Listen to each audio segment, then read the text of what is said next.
और इस वक्त एक बड़ी खबर मिल रही है। हथिनी कुंड बैराज से पानी छोड़ा गया है। 47,000 क्यूसेक पानी छोड़ा गया है हथिनी कुंड बैराज से, और यह पानी अगले 36 से 48 घंटों में दिल्ली पहुंचने की संभावना है। यानी अगले 2 दिन दिल्ली पर भारी हो सकते हैं। दिल्ली पर बाढ़ का खतरा पहले ही मंडरा रहा है और ऊपर से 47,000 क्यूसेक पानी हथिनी कुंड बैराज से छोड़ दिया गया है।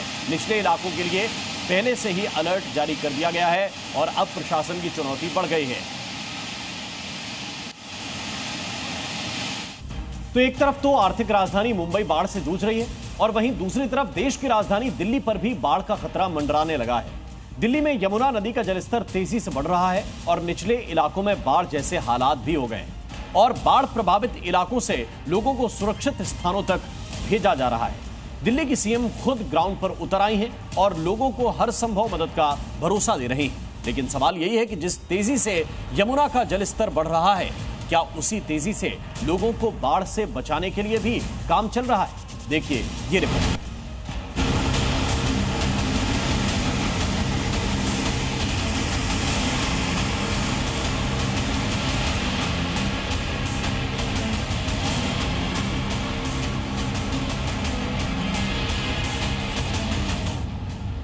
दिल्ली तेरी यमुना उफान पर, बन आई जान पर।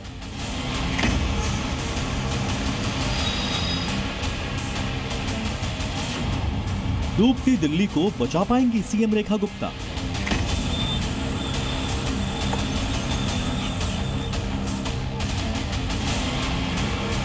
यमुना का रौद्र रूप और बढ़ता जलस्तर अब दिल्ली वालों को डराने लगा है, या यूं कहें कि दिल्ली पर एक बार फिर से बाढ़ का खतरा मंडरा रहा है, क्योंकि दिल्ली में यमुना नदी का जलस्तर खतरे के निशान को पार कर गया है और निचले इलाकों में पहुंच गया है। यमुना बाजार समेत कई निचले इलाकों में बाढ़ का पानी घरों में घुस गया। कई इलाके टापू में तब्दील हो चुके हैं। सड़कों पर कमर तक पानी भरा हुआ है, जिसकी वजह से यहां रहने वाले लोगों की मुश्किलें बढ़ गई हैं। सोमवार को जैसे ही पानी का स्तर 205.48 मीटर के पार पहुंचा, यमुना बाजार समेत कई निचले इलाकों में बाढ़ का पानी घरों में घुस गया। यमुना बाजार की गलियों में घुटने तक पानी आने के बाद वहां रह रहे लोगों की पीड़ा दिखने लगी, जिसके बाद दिल्ली सीएम खुद ग्राउंड पर उतर आई और बाढ़ प्रभावित इलाके का दौरा करना शुरू कर दिया। तस्वीर में आप देख सकते हैं कि यमुना बाजार में कितना पानी भरा है और इस पानी के बीच दिल्ली की सीएम लोगों का हाल जानने पहुंची हैं। लोगों से मुलाकात की और हर संभव मदद का भरोसा भी दिया।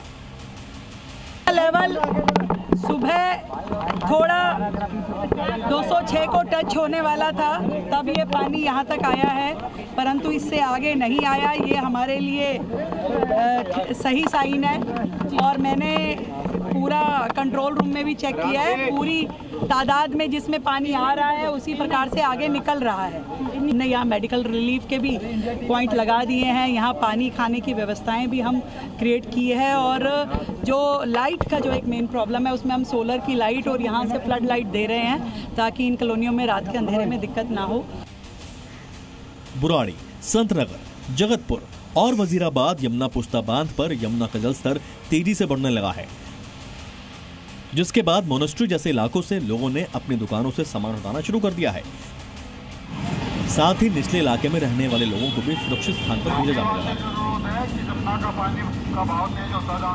आज से पहले पहली बार दिल्ली की मुख्यमंत्री जो भी बना है पहली बार आया है। इससे पहले कोई भी सरकार का आदमी कोई नहीं आता था। सर ऐसा कोई फर्स्ट जो अपना मुख्यमंत्री है कि जो इस घाट पे गरीब आदमियों के मतलब दुख दर्द को सुना और इतने बाढ़ के पानियों में घुस के सबकी जो है मतलब दुख दर्द सुना। तस्वीरें देखिए, वासुदेव घाट की 15 सीढ़ियां पूरी तरीके से पानी में डूब गई हैं। माना यह जा रहा है कि यहाँ यमुना नदी का पानी कभी भी आ सकता है। दिल्ली में यमुना के बढ़ते जलस्तर की वजह बाढ़ तो है ही, साथ ही है हरियाणा के हथिनी कुंड बैराज से छोड़ा गया पानी। हथिनी कुंड बैराज से करीब 1,70,000 क्यूसेक पानी छोड़ा गया है, जो तेजी से दिल्ली की तरफ बढ़ रहा है, जिसकी वजह से दिल्ली पर बाढ़ का खतरा मंडरा रहा है।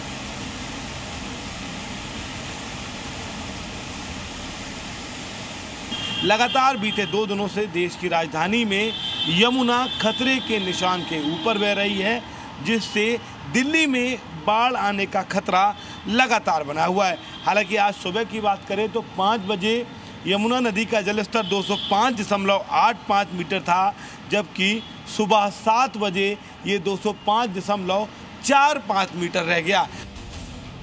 यमुना के बढ़ते जलस्तर और दिल्ली पर मंडराते खतरे को देखते हुए दिल्ली की सीएम रेखा गुप्ता और उनके अधिकारी ग्राउंड पर उतर आए हैं। लेकिन सवाल ये है कि क्या सीएम रेखा गुप्ता और उनकी टीम लोगों को बाढ़ से बचा पाएगी या फिर लोगों को बाढ़ से ही जूझना पड़ेगा। दिल्ली से ब्रजेश तिवारी और शिवम प्रताप सिंह के साथ ब्यूरो रिपोर्ट, जी मीडिया।